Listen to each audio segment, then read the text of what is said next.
The Xbox One X, Microsoft's answer to the PlayStation 4 Pro and the console to end console generations. 8 custom x86 cores clocked at 2.3 GHz, 6 teraflops of graphical performance, 12 gigabytes of GDDR5 RAM, 4K at 60 frames per second with HDR. It's a beast. But who is this console for, and is it worthy of its hefty $500 price tag? Well, let's find out. What's up, guys? Adam Ronin here, and I want to preface this review by talking about the fact that I am a multi-console equal opportunist gamer. So yes, my preferred console is Xbox, so I am a bit biased when I review this, but I'm taking that out of the equation because I do love PlayStation equally as much. I'm a huge fan of the PlayStation 4, and of course reviewing the Xbox One X. Now, I bought the OG Xbox One back in 2013. I skipped the S model because I knew the X was coming, and I wanted to just wait for that. And I never upgraded to the PS4 Pro yet. I will now that I've jumped into the 4K console market. So that said, I love all consoles. Let's kick this review off by looking at build quality and aesthetics first, because that's the first thing you're gonna see out of the box. Is this puppy sexy? And yeah, it is. It's pretty slick looking. So the first thing you'll notice when you take this out of the box, when you pick it up, you're like, holy shnikes.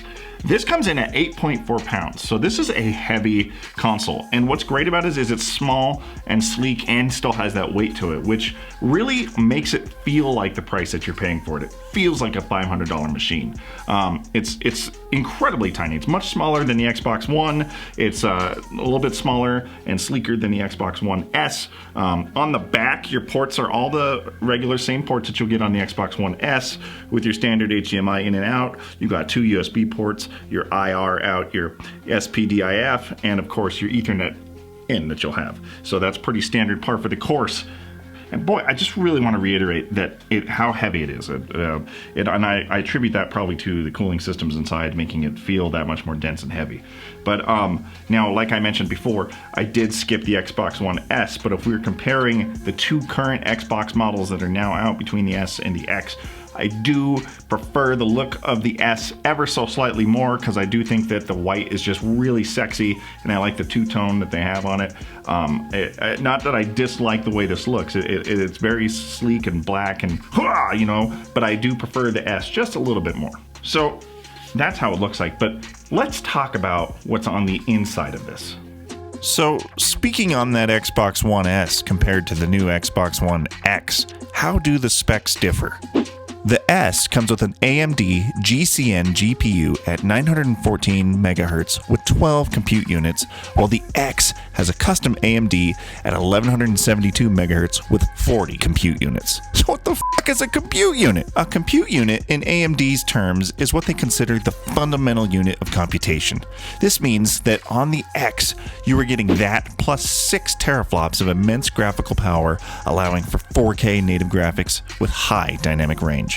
There's quite a bit of a memory boost on the X as well. The S comes in at 8 GB DDR3, while the X punches that in the face with 12 GB GDDR5. Straight up Mayweather's the S's RAM all over the ring. But the most noticeable thing to you, the average consumer, is probably the price, where the Xbox One S comes in at a smooth $250 in most cases. Well, your Xbox One X is coming in to punch you in the butthole at $499.99 US dollar. That's quite the price to swallow. Okay, so 4K, but what's that got to do with our games? So really, games are kind of the whole reason we're here. I mean, it's a gaming console. So I obviously have tried it with numerous titles that I have that are enhanced. So when you buy the games, you'll see on the front it'll say Xbox One Enhanced, 4K Gaming. A lot of them are HDR compatible. So right now I'm playing Injustice 2, which has HDR compatibility, full 4K, and it's gorgeous. You can't tell here, but it's really something you have to see with your own eyes. So I've tried Assassin's Creed Origins, which is just astounding looking without it, but when you're really deep in the 4K and you have HDR enabled and you're looking at it the way it was meant to be seen, is just truly something to behold. Okay, so obviously I've got the 4K TV, I've got HDR, this is the console that was meant for me. But what if you don't have a 4K TV? Is this still something that you would get stuff from? Well, yes, it is. And that's really developer specific, because when they make their games, they could still make this beautiful with the Xbox One X on a 1080p TV due to super sampling, but that's really if the developer decides to implement it into their games. If you have a 1080p TV, there is still some enjoyment you can get from it, and your games will be improved and look better on a 1080p picture. So the Xbox controller that comes with the Scorpio is pretty par for the course. It's the same exact controller that they've been doing, albeit it's the newer version that they've had in the last couple of years. But I've always enjoyed the Xbox One controller. It feels good in my hands, especially with the newer grip that they've got on these newer versions. I always like the Xbox controller. Of course, I also have the Elite controller for when I want to get a little bit more hardcore, because we all know what a pro gamer I am.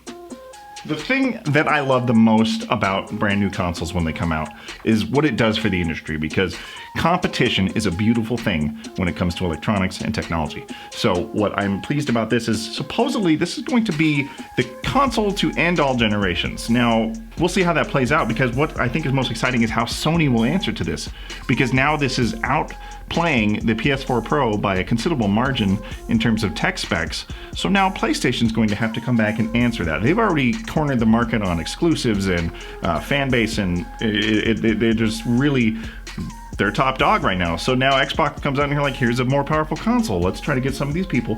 And now it'll be really cool to see how Sony answers that with hopefully the PlayStation 5 that'll come out and be even more powerful than this. And when that type of stuff happens, the only people that win in those types of situations are us, the consumers. And so on the flip side of that, we have to think about how's Microsoft going to address this in about 3 or 4 years, or however long it takes for Sony to eventually combat this and come out with something, because, you know, Microsoft's toting this is the console to end console generations. Well, how are they going to do that when technology and things like this advance so quickly in the market?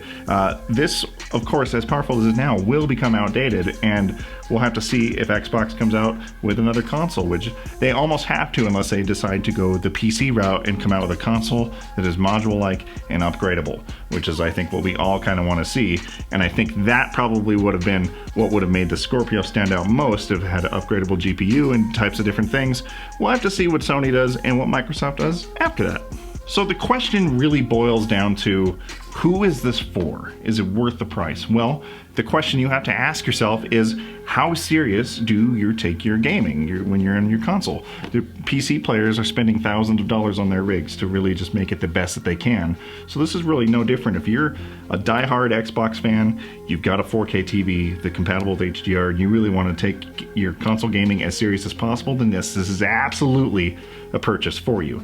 Now, we mentioned before that if you don't have a 4K TV, there's still some benefits here, but if you are a casual gamer and this is something that you just do 1 hour a week or so, or on the weekends, then if you want to get in the Xbox market, I think that the Xbox One S is going to be more worth your price at $250 versus the $500 that this comes in at. But I do think if you're a serious gamer and you love the Xbox brand, because they're not really popping with exclusives right now, but if you love the Xbox brand like I do, and you have the setup for it, because the display really makes a huge difference, this is absolutely a must-have purchase, because like I said before, there's nothing like it. You have to see it. If you've got the PlayStation 4 Pro and you've got a 4K TV, you have an idea of what it's like. But I'm interested to see how developers take the graphical compatibility, or the graphical capabilities of this, and really just go to town with it. So I'm hoping we see some interesting exclusives that really take advantage of the power here. So we'll close this out with the fact that, yes, this is bleeding edge visuals. This is stuff that PC gamers have been rubbing in your face for years that is now finally accessible with those types of fidelity right from the comfort of your couch where you can play. So, you know, to kind of take into consideration what kind of gamer you are, where you want to go with your setup, and if you really want the bleeding edge look of modern day gaming, the Xbox One is for you. But even more importantly than if you buy an Xbox is, are you following me on Twitter? Because we can talk about the Xbox One S. Guys, leave a note in the comments if you picked one up on day one. What do you think? Did you get the Project Scorpio edition? Did you get a regular edition? Do you even like Xbox? You probably are a PlayStation guy. Totally fine. We like PlayStation 2 and 3 and 4. Jokes!